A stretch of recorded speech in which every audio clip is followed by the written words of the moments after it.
Magandang araw na naman pong muli sa inyong lahat mga ka-vlog, boss, idol, regular viewer, silent viewer at kasama na rin po ang lahat ng mga OFW.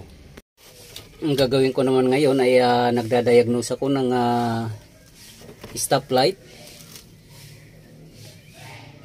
Hindi po gumagana yung stoplight nito at tinitrace ko po kung alin yung relay na nakadesignate dito, kasi marami pong relay dito.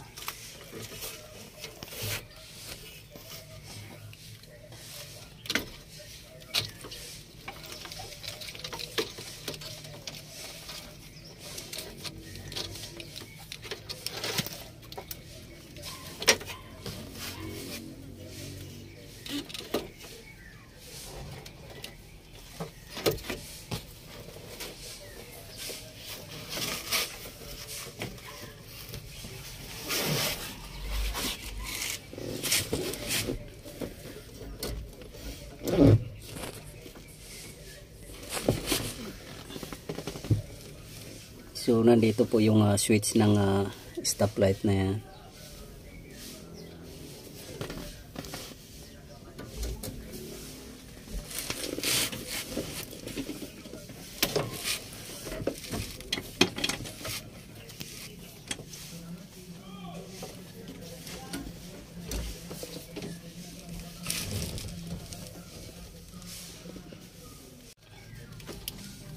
At nandito na yung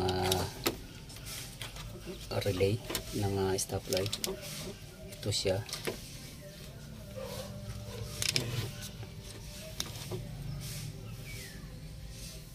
So yung problema pala dito ay nawalan siya ng positive power.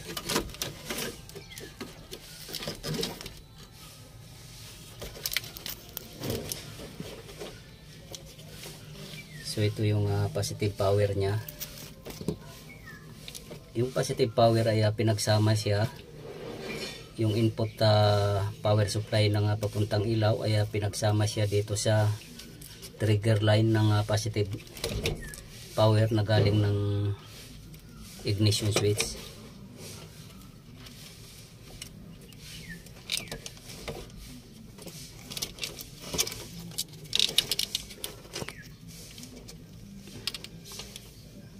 So ayan, ito yung power supply na kapag nag-activate ay pupunta ito ng ilaw dito. So nag-jump lang siya papunta dito sa trigger line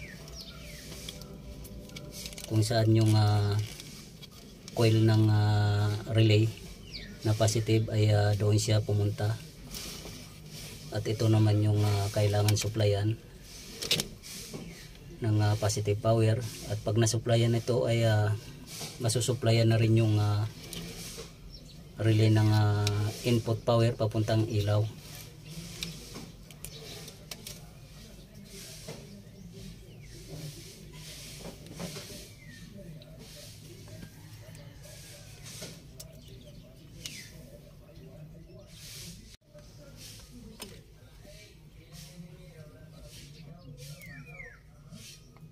So ito try natin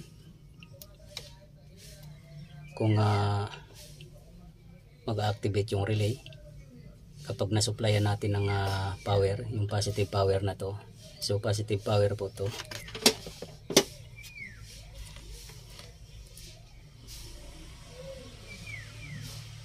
So kapag gumana siya ay itong wire na to ay ito yung susupplyan natin para gumana po yung switch. Yan. So dapat pag ginapakan natin ay lalagatik itong relay na to.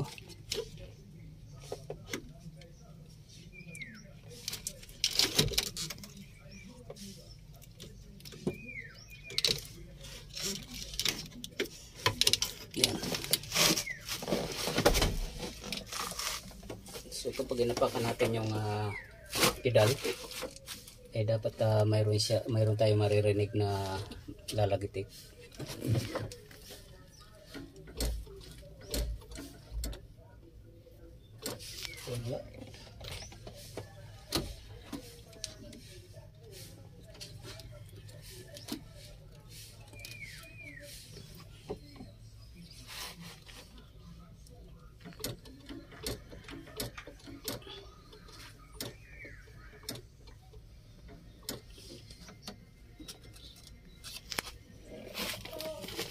So wala pa tayong naririnig, dapat mayroon siya.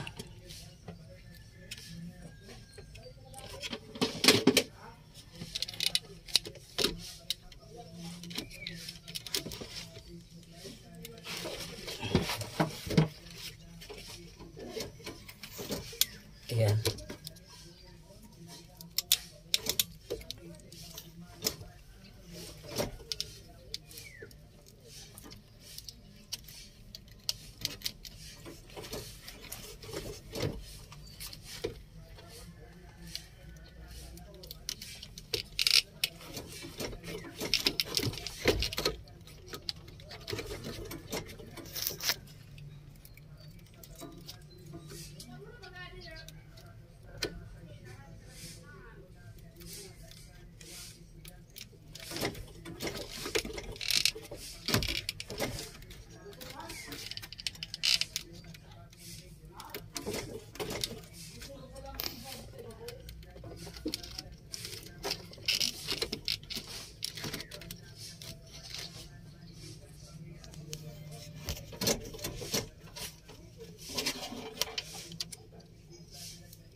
So wala pa rin lumalabas, so kailangan maayos po to.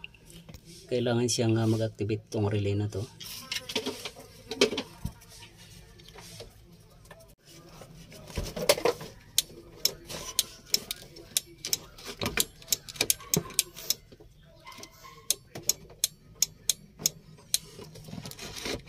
So ayan, lumalagitik na siya.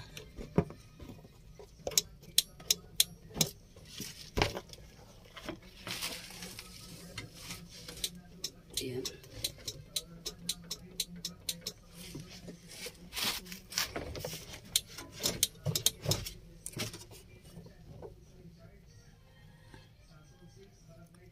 So bali dalawa yung naging problema dito, yung nawawala-wala yung negative power na galing ng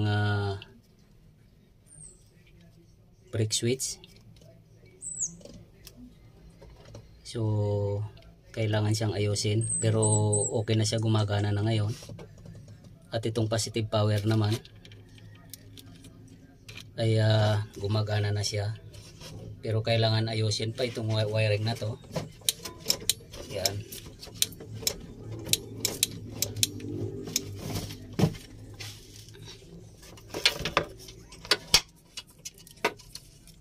At para malaman natin kung buo talaga yung relay, baka mamaya yung contact ay sira naman siya, kailangan siyang iilaw kapag inaapakan yung papuntang ilaw.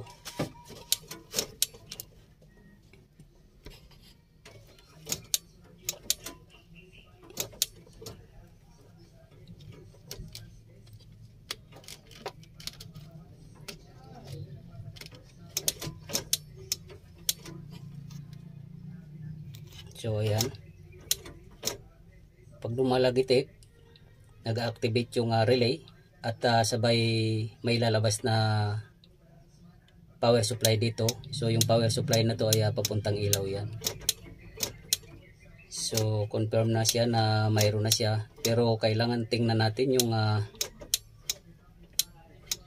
ilaw sa likod kung talagang mayroon. So i-steady natin yung brake pedal dito at titingnan natin yung actual doon sa likod.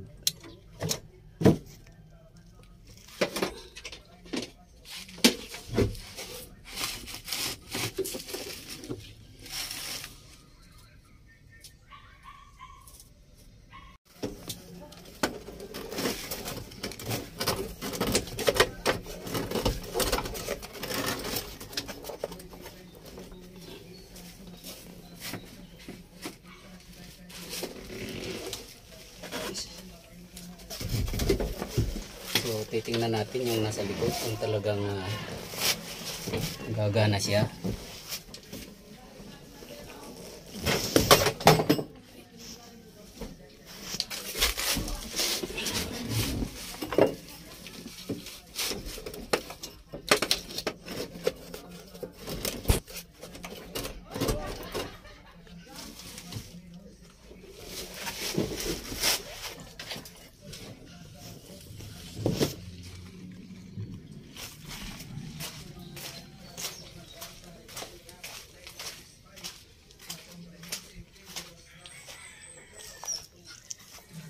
Ayan, gumagana siya. Ayan. So confirm na na-rectify na siya. Naayos yung connection niya. Naibalik yung tamang power supply niya, yung trigger negative power at saka yung trigger positive power.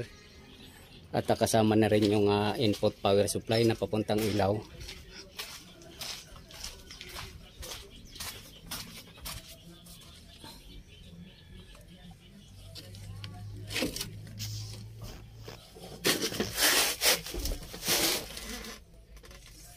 So kapag ganito ay kailangan maayos pa yung wiring na to.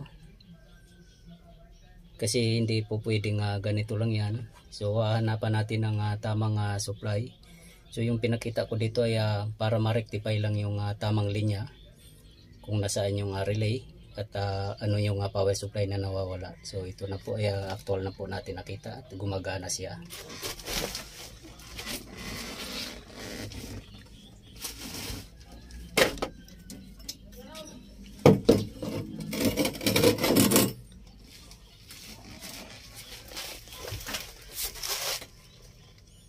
So ibabalik ko pa po ito sa tamang pwesto at i-re-retip po pa itong mga wire na to para hindi po salasalabat.